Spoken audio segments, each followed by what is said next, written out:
تو کسی شیخ نے اپنے شاگرد کو، مرید کو چند دنوں کے لیے بھوکا رکھا، ساری زندگی بھوکا نہیں رکھا، چند لمحوں کے لیے نفس مارنے کے لیے دنیا سے بے رغبت کرایا کہ اس کے من سے دنیا کی غلاظتیں نکلے، خواہشات نفسی نکلے، من کی پوجا کرنا نکلے، رب کا خوف خشیت کا غلبہ من پر وارد ہو۔ اگر جنگلوں میں بھیجتے، اللہ کی ذات پر توکل اور یقین سکھانے کے لیے بھیجتے۔ اب اس حدیث پاک میں آقا نے فرمایا اگر اس کے پاس 2 وادیاں ہوں، وہ تیسری کی حرص میں مبتلا ہوگا۔ آقا نے فرمایا بنی آدم کے پیٹ کو سوائے قبر کی مٹی کے کوئی شے نہیں بھر سکتی۔ قبر کی مٹی اس کی حرص کو ختم کر سکتی ہے۔ نہ اب وہ لقمہ لے سکتا ہے، نہ جائیداد بنا سکتا ہے، نہ پراپرٹی بنا سکتا ہے۔ قبر کے اندر چلا گیا، اب قبر کی مٹی نے اس کا پیٹ بھرا۔ یہ کتاب الزہد کے اندر آقا صلی اللہ علیہ وسلم کی حدیث پاک امام ترمذی نے نقل کی۔ آقا نے فرمایا الدنیا سجن المؤمن، دنیا مومن کے لیے قید خانہ ہے اور کافر کے لیے جنت ہے۔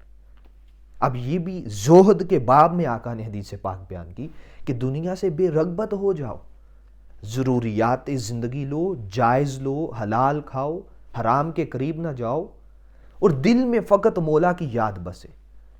میں پہلے درس سے لے کے بحمدہ تعالی آخری درس تک بھی جاؤں گا، جا بجا آپ کو یہ بات سننے کو ملے گی کہ صوفیاء اگر لفظ توبہ استعمال کریں، لفظ تقوی استعمال کریں، لفظ ورع استعمال کریں، خلوت نشینی استعمال کریں، مجاہدہ نفس کی ٹرم استعمال کریں، ان کا فقط مدار کیا ہوگا؟ دل کو اللہ کی محبت سے معمور کریں، خالق کی یاد سے غافل نہ ہو، اللہ کی رغبت اور محبت دل پر جاگزی ہو، صرف اللہ کی محبت کا غلبہ ہو۔ جب اللہ کی محبت کا غلبہ ہوگا تو آپ خود بخود اس طرح زندگی گزاریں گے جس طرح رب چاہے گا۔ جس سے محبت ہو اس کے ہر قول ہر بات سے محبت ہوتی ہے، اس کے ہر حکم کی پیروی کی جاتی ہے۔ تو صوفیاء کا سراسر کام اللہ کی محبت میں انسان کو سرشار کرنا، اللہ کے عشق اور محبت کا نور دل میں داخل کرنے کے لیے وہ ایسی اصطلاحیں اور ٹرمز وضع کرتے رہے قرآن و حدیث کے بالکل عین مطابق۔ تو آقا صلی اللہ علیہ وسلم نے بے شمار حدیث فرمائی۔ باب ما جاء فی الزہادۃ فی الدنیا، دنیا سے بے رغبتی کا بیان۔ آقا صلی اللہ علیہ وسلم نے فرمایا، حضرت ابو ذر رضی اللہ تعالیٰ عنہ سے یہ حدیث پاک مروی ہے، حضور نبی مکرم صلی اللہ علیہ وسلم نے فرمایا دنیا سے زہد اختیار کرنے کا فقط یہ مطلب نہیں، دنیا سے بے رغبتی کا مطلب خود آقا نے سمجھا دیا۔ پہلے آقا نے خود تعلیم دی کہ دنیا سے اتنا تعلق رکھو جتنا ایک مسافر کا ہے، دنیا میں ایسے قیام کرو جیسے ایک مسافر قیام کرتا ہے، دنیا میں ایسے رہو کہ ابھی موت آ جائے، کب پتہ کسی کو موت آ جائے، لقمہ اجل بن جائے، ہر لمحے موت کو یاد رکھنا۔ پھر آقا فرماتے ہیں ابو ذر رضی اللہ تعالیٰ عنہ، دنیا سے زہد کا یہ مطلب نہیں کہ آدمی حلال چیز کو اپنے اوپر حرام ٹھہرا لے، جائز چیز کو ناجائز کہہ کے ترک کر دے۔ آقا نے فرمایا یہ زہد کا مطلب نہیں۔ تو پھر آقا مطلب کیا ہے؟ آقا صلی اللہ علیہ وسلم نے فرمایا اور نہ یہ مطلب ہے کہ اپنا سارا مال تباہ و برباد کر کے کلی بچھا کر کہیں منگتا بن کر بیٹھ جائے۔ اب دیکھیں یہ دنیا سے رغبتی اور بے رغبتی، رغبت رکھنی ہے کتنی جو اللہ کی محبت پر غالب نہ آنے پائے۔ دنیا سے تعلق رکھنا ہے لیکن اللہ کی محبت غالب رہے تو تب دنیا سے تعلق بھی سلامت ہے، اور جب اللہ سے تعلق ٹوٹ جائے پھر دنیا کے اندر انسان تباہ و برباد ہو کے رہ جاتا ہے اور آخرت میں بھی رسوائی اس کا مقدر بن جاتی ہے۔ تو آقا نے فرمایا زہد کا یہ مطلب نہیں کہ تم حلال کو اپنے اوپر حرام ٹھہرا لو، سارا مال تباہ و برباد کر کے تنہا ہو کے بیٹھ جاؤ۔ تو آقا نے فرمایا بلکہ زہد یہ ہے، اس چیز کا نام زہد ہے۔ وہ کیا؟ آقا نے فرمایا جو مال تیرے ہاتھ میں ہے، جو بینک بیلنس جمع پونجی تیرے ہاتھ میں ہے، اس پر تجھے یقین نہیں ہونا چاہیے، مال پر یقین نہ ہو، رزاق پر، مال دینے والے پر یقین ہو۔ ممکن ہے ابھی کسی لمحے یہ مال تجھ سے چھن جائے، ڈاکہ پڑ جائے، چوری ہو جائے، کوئی ایسی اللہ کی طرف سے کوئی مصیبت درپیش آ جائے، آزمائش آ جائے، تیرا سارا مال اس آزمائش میں اس آزمائش کے اندر تیرا مال صرف ہو جائے۔ تو آقا نے فرمایا اللہ کی ذات پہ توکل اور یقین رکھنا، اس کا نام زہد ہے۔ جو اللہ کے دستے قدرت میں ہے اس پر یقین رکھنے کا نام زہد ہے۔ یہ نہیں کہ یہ مال میرا ہے کبھی ختم ہی نہیں ہوگا، یہ دولت میری ہے کبھی ختم ہی نہیں ہوگی۔ آقا فرماتے ہیں یہ زہد نہیں، بلکہ زہد یہ ہے لاکھ بھی ہو، کروڑ بھی ہو، اربوں خربوں بھی ہو، لیکن اللہ کی یاد اس کے دل میں رہے، اللہ کی محبت اس کے دل میں رہے، اسلامی تعلیمات کے مطابق زندگی بسر کرے، اور جو کچھ پاس ہو اس پر نگاہ نہ رکھے، اپنے رب پر، اس کی رضا پر راضی رہنا سیکھ لے۔ یہ زہد ہے۔ اب ذرا تصور میں لائیں، یہاں پہ کہاں دنیا کو چھوڑنے کی بات ہوئی، رب سے تعلق استوار کرنے کی بات کی گئی۔ اگر یہ ساری چیزیں ہوں ساتھ، اللہ کا تعلق بھی ساتھ ہو، وہ شخص زاہد ہے۔ اگر یہ سب کچھ پاس ہے اور اللہ کی محبت کا نور ہے تو وہ شخص زاہد ہے۔ ہاں، یہ مال تب فتنہ ہے، یہ بیوی بچے اولاد تب فتنہ ہے جب تم بھی اللہ سے دور ہوتے چلے جاؤ دن بدن، پھر یہ فتنہ اور آزمائش بنیں گے۔ اگر تم دن بدن مولا کے قریب ہوتے جاؤ، دن بدن رب کے قریب ہوتے جاؤ، مال آتا ہے، دھیان اللہ کی طرف رہے، غریبوں، مسکینوں، یتیموں میں بانٹتا رہے، بیواؤں، مسکینوں کے اوپر شفقت کا ہاتھ رکھتا رہے، وہ شخص اللہ رب العزت اور مصطفیٰ کریم صلی اللہ علیہ وسلم اور اسلامی تعلیمات اور شریعت محمدی صلی اللہ علیہ وسلم کے مطابق وہ شخص زاہد ہے، وہ دنیا سے بے رغبت ہے۔ مال پاس ہونا اور نہ ہونا برابر ہو جائے، یہ بے رغبت، یہ دنیا سے بے رغبتی ہے۔ اگر یہی بیٹھ کے سوتا رہے اس کے پاس اتنے لاکھ ہیں میرے پاس نہیں، تب وہ شخص پہ دنیا سے رسوائی اٹھائے گا، اور چہ جائے کہ کسی کے پاس کچھ بھی نہ ہو، اللہ کی ذات پہ یقین اور توکل ہو، اس سے امیر کائنات میں کوئی شخص نہیں، اس سے سخی کائنات میں کوئی نہیں، اس سے بڑا بادشاہ کائنات میں کوئی نہیں، جس کا اللہ کی ذات پر توکل اور یقین ہو۔ اس پوری حدیث پاک سے ہم نے سیکھا بھی یہی کہ حرام کو حلال بنا لینا یہ زہد نہیں، مال کو تباہ و برباد کر دینا یہ زہد نہیں، بلکہ جو مال ہاتھ میں ہے اس پہ یقین نہ ہو، رب کی ذات پہ یقین ہو، اس سے ساری پریشانیاں بھی ختم ہو جاتی ہیں۔ معاشروں کے اندر یہ بے سکونی، یہ قلبی کیفیات، ہر لمحے انسان پریشان ہے، ڈپریشن کا شکار ہے، اس کا دماغی توازن برقرار نہیں رہتا، کسی کو لاس ہو جائے کاروبار میں پریشان ہو جاتا ہے۔ آقا تو یہی فرما رہے ہیں، زہد اس چیز کا نام ہے، تجھے لاکھوں کا نقصان بھی ہوتا ہے، ہو جائے، اللہ کی ذات پہ یقین رکھ، جو لاکھ لینے پہ قادر ہے وہ 10 لاکھ دینے پہ قادر ہے۔ جب یہاں پر آگے انسان کا توکل اور یقین کھڑا ہوتا ہے، وہ شخص صوفی بھی ہے، اللہ والا بھی ہے، زاہد بھی ہے، اور اس کے تمام معاملات، پریشانیاں بھی، اللہ کی طرف سے عطائیں بھی سب برابر ہو جائیں، وہ شخص زاہد ہے۔ نہ آنے کی پرواہ کرے، نہ جانے کی پرواہ کرے، وہ شخص زاہد بن جاتا ہے۔ اپنی زندگیوں کو اسلامی تعلیمات کے مطابق ڈالنے کی کوشش کریں۔ یہ احادیث تھیں جو میں نے آپ کے سامنے رکھی۔ زہد کے باب میں حضرت عائشہ صدیقہ رضی اللہ تعالیٰ عنہ سے آقا نے پوچھا، اے عائشہ، قربانی کا جانور کیا؟ تو حضرت عائشہ صدیقہ رضی اللہ تعالیٰ عنہ سے پوچھا کہ عائشہ، قربانی کا جانور، اس کا کیا کیا؟ گوشت بانٹا، کیا کیا؟ تو آقا صلی اللہ علیہ وسلم سے حضرت عائشہ صدیقہ رضی اللہ تعالیٰ عنہ نے فرمایا، آقا، اقران بچا کے رکھ لی ہے۔ اب یہاں پہ آقا صلی اللہ علیہ وسلم کا جملہ بھی سنیں اور مسکراتے ہوئے انداز میں آقا نے فرمایا عائشہ کیا؟ دوبارہ کہو۔ کہا آقا اقران بچا کے رکھ لی ہے۔ تو آقا مسکرائے، کہا عائشہ سن لو، جو اللہ کی راہ میں دے دیا صرف وہی بچا کے رکھا ہے، جو اپنے لیے بچا کے رکھا ہے حقیقت میں یہ ہم نے اپنی ذات کے لیے بچایا ہے، اللہ کی ذات کے لیے اس کو وقف نہیں کیا۔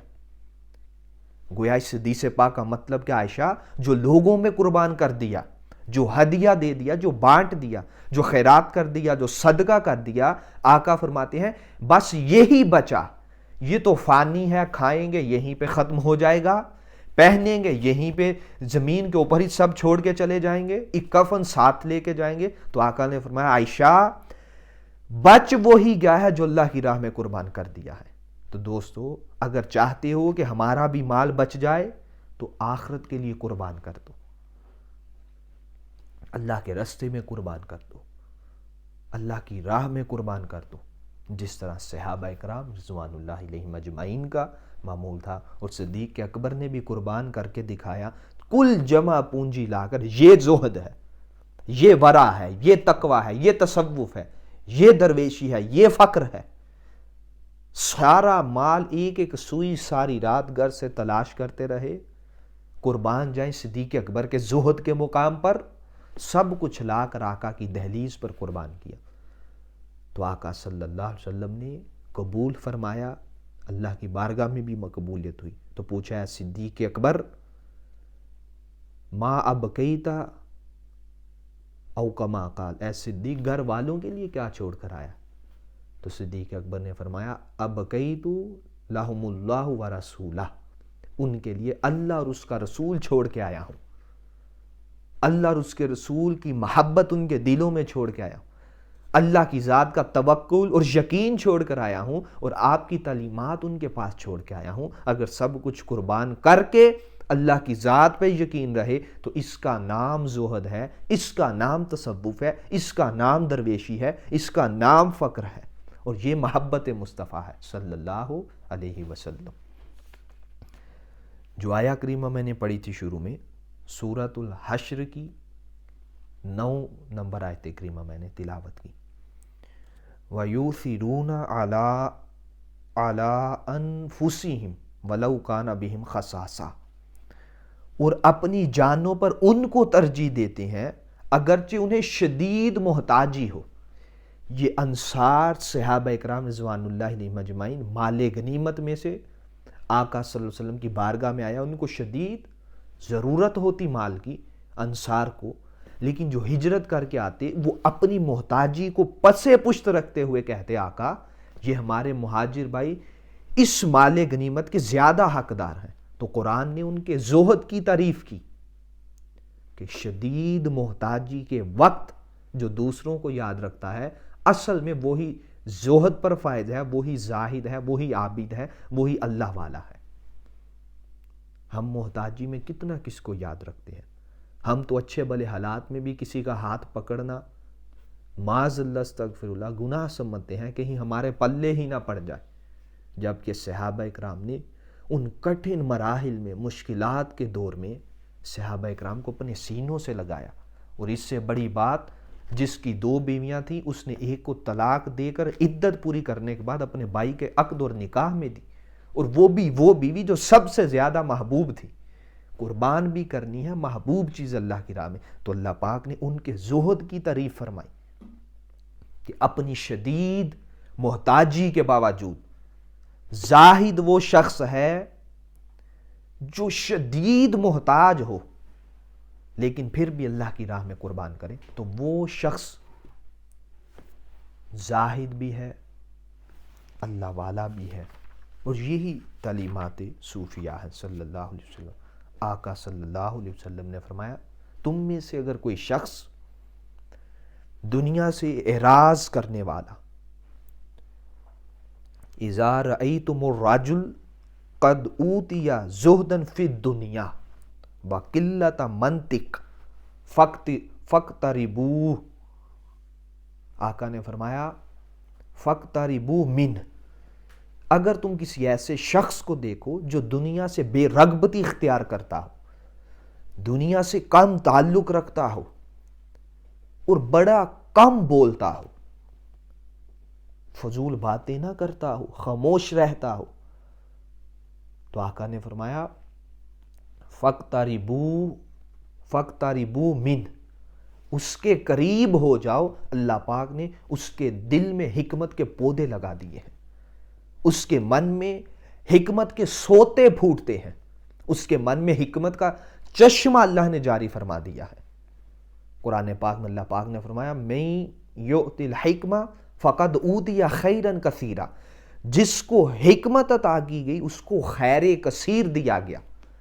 یہ مال خیر کثیر نہیں قرآن کی روح سے، یہ علم خیر کثیر نہیں قرآن کی روح سے، یہ جاہ و جلال منصب خیر کثیر نہیں۔ قرآن تو کہتا ہے یہ ساری دنیا قلیل ہے، اس کا مال بھی قلیل، اس کا متاع بھی قلیل۔ تو اللہ پاک فرماتے ہیں جو دنیا سے بے رغبت ہو جائے، جو دنیا سے کم تعلق رکھے، دنیا سے جائز حدود کے اندر رہتا ہوا تعلق رکھے، حرام کے قریب نہ جائے، حرام کا لقمہ اپنے قریب نہ آنے دے، آقا صلی اللہ علیہ وسلم فرماتے ہیں ایسے شخص کے من میں اللہ کی حکمت کے سوتے پھوٹتے ہیں، ایسے شخص کے من میں اللہ کے حکمت کا نور پھوٹتا رہتا ہے۔ اور قرآن کہتا ہے جس کو حکمت دی گئی اس کو خیر کثیر دیا گیا، اس کو بے بہا دیا گیا۔ تو دوستو خیر کثیر کا مالک وہ شخص ہے جس کے پاس حکمت ہے۔ حکمت کب نصیب ہوگی؟ جب دنیا سے تعلق مصطفیٰ کی تعلیمات کے مطابق ہوگا۔ تو آقا نے میں جو دنیا سے بے رغبتی رکھتا ہوں، اب بے رغبتی کی میں پوری وضاحت پیچھے کر چکا، جو دنیا سے بے رغبتی رکھتا ہو، کم بولتا ہو، حضور صلی اللہ علیہ وسلم من صامتا نجا، جو خاموش رہتا ہے وہی نجات پاتا ہے، وہی فلاح پاتا ہے، وہی کامیابی پاتا ہے۔ خاموشی کے اندر ایک چپ سو سکھ۔ جب آپ بولیں گے نادانستہ طور پہ، نہ چاہتے ہوئے بھی کسی کی غیبت کا امکان ہے، چغلی کا امکان ہے، کسی کی پردہ پوشی کا امکان ہے، کسی کا عیب اچھالنے کا امکان ہے، اس کا پردہ چھپانے کی بجائے محفل میں پردہ کہیں اس کا اچھل نہ جائے، اس کا امکان ہے۔ تو کثرت کلام اللہ کی حکمت کے قریب نہیں لے کے جاتا، زیادہ بولنا اللہ کی حکمت کے قریب نہیں لے کر جاتا، کم بولنا من میں اللہ کی حکمت کا نور پیدا کرتا ہے۔ حضور نبی مکرم صلی اللہ علیہ وسلم کی احادیث، قرآن پاک کی آیات بینات میں نے آپ کے سامنے رکھی۔ اب رسالہ کشیریہ سے صوفیاء کے احوال، ان کے اقوال، زہد کے بارے میں آپ کے سامنے رکھتا ہوں۔ صوفیاء فرماتے ہیں، حضرت سری سکتی رحمۃ اللہ تعالی علیہ، زاہد اس چیز پر خوش نہیں ہوتا جو اس کے ہاتھ میں ہو، اور جو چیز اس سے چلی جائے اس پر غم نہیں کرتا۔ اب دیکھتے چلے آئیں صوفیاء کے اقوال، یہ قرآن و حدیث کے بالکل عین مطابق ہے۔ کوئی چیز پاس ہو اس سے خوش نہیں ہوتا، اللہ کی ذات پہ یقین رکھتا ہے۔ کیوں؟ وہ اس سوچ کا مالک ہے زاہد انسان کہ اگر آج اللہ نے دیا ہے، ممکن ہے اگلے لمحے چھین لے، اگلے لمحے آزمائش کے لیے واپس لے لے۔ وَلَنَبْلُوَنَّكُمْ بِشَيْءٍ مِّنَ الْخَوْفِ وَالْجُوعِ او کما قال، قرآن پاک میں اللہ پاک نے ہم ضرور بھی ضرور تمہیں آزمائیں گے، کبھی خوف سے، کبھی ڈر سے، کبھی مال سے، کبھی بھوک سے، کبھی پیاس سے، کبھی جانیں لے کر تمہیں آزمائیں گے۔ تو آزمائش کسی بھی لمحے ہو سکتی ہے۔ زاہد کی نگاہ میں اللہ کی آزمائش بھی پیش نظر رہتی ہے، وہ اللہ کی ذات پہ توکل اور یقین رکھتے ہوئے زندگی گزارتا ہے۔ تو صوفیاء فرماتے ہیں وہ جو ہاتھ میں ہو اس پہ خوش نہیں ہوتا، جو چلا جائے اس پہ ناراض نہیں ہوتا، وہ اللہ کی رضا میں راضی رہتا ہے۔ حضرت رویم رضی اللہ تعالیٰ عنہ نے جنید بغدادی رضی اللہ تعالیٰ عنہ سے سوال کیا۔ جنید بغدادی رضی اللہ تعالیٰ عنہ سے زہد کے بارے میں سوال کیا، تو پوچھا کہ آپ زہد کے بارے میں کیا رائے رکھتے ہیں، زہد کی تعریف، ڈیفینیشن آپ کیا کرتے ہیں؟ تو جنید بغدادی رضی اللہ تعالیٰ عنہ نے فرمایا، زہد دنیا کو حقیر جاننا اور دل سے اس کے نشانات کو مٹاتے رہنا، اس کا نام زہد ہے۔ پھر جنید بغدادی رضی اللہ تعالیٰ عنہ نے دوسرے مقام پہ فرمایا جو چیز تیری ملکیت میں ہے، جو تیرے ہاتھ میں ہے، جو دولت جمع پونجی تیرے ہاتھ میں ہے، دل اس کی طرف متوجہ نہ ہو، دل پھر بھی مولا کی طرف لگا رہے، رب کی یاد میں رہے، رب کے توکل اور اس کی یاد میں ہماتن رہنا، اس کا نام زہد ہے۔ دل اللہ کی یاد سے غافل نہ ہو، دنیا سے بے رغبت ہو، خدا سے بے رغبت نہ ہو، وہ شخص زہد والا ہے، وہ شخص زاہد ہے۔ حضرت یحییٰ بن معاذ رضی اللہ تعالیٰ عنہ نے فرمایا کوئی شخص اس وقت تک زہد کی حقیقت کو نہیں پہنچ سکتا جب تک اس میں 3 خصلتیں پیدا نہ ہو جائیں۔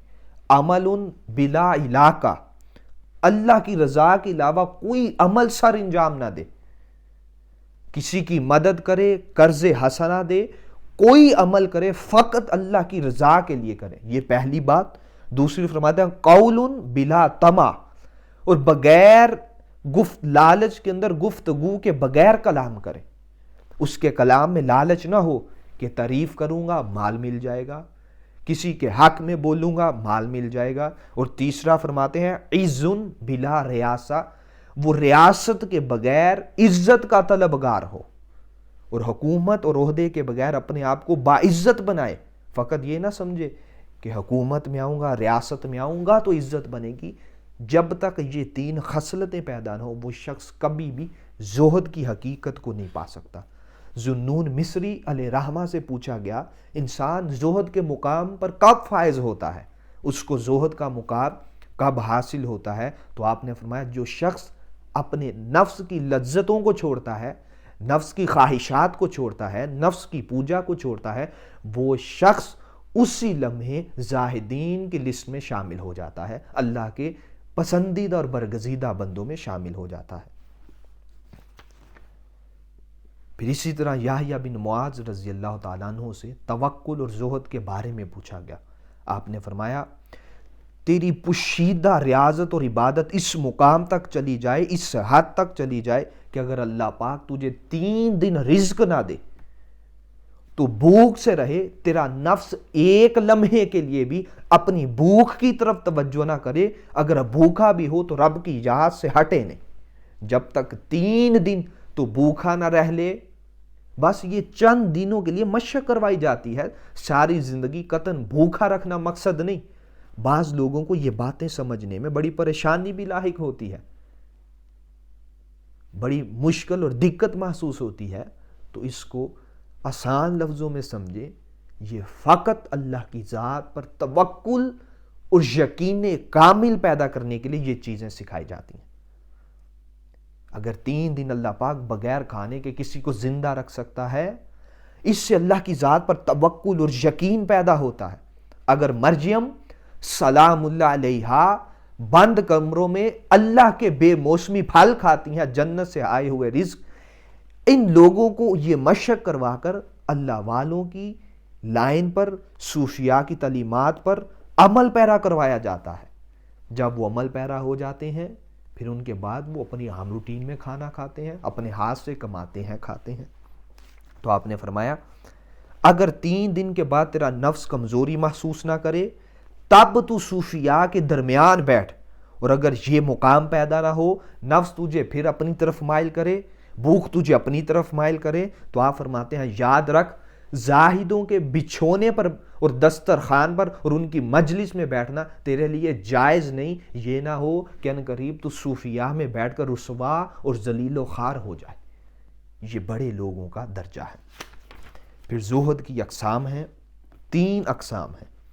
عوام کا زہد حرام کو چھوڑنا، مومنین کا زہد، خواص کا زہد حلال میں سے زائد چیزوں کو چھوڑنا، زائد کو ترک کرتے جانا، اللہ کی راہ میں قربان کرنا، یہ خواص کا زہد ہے۔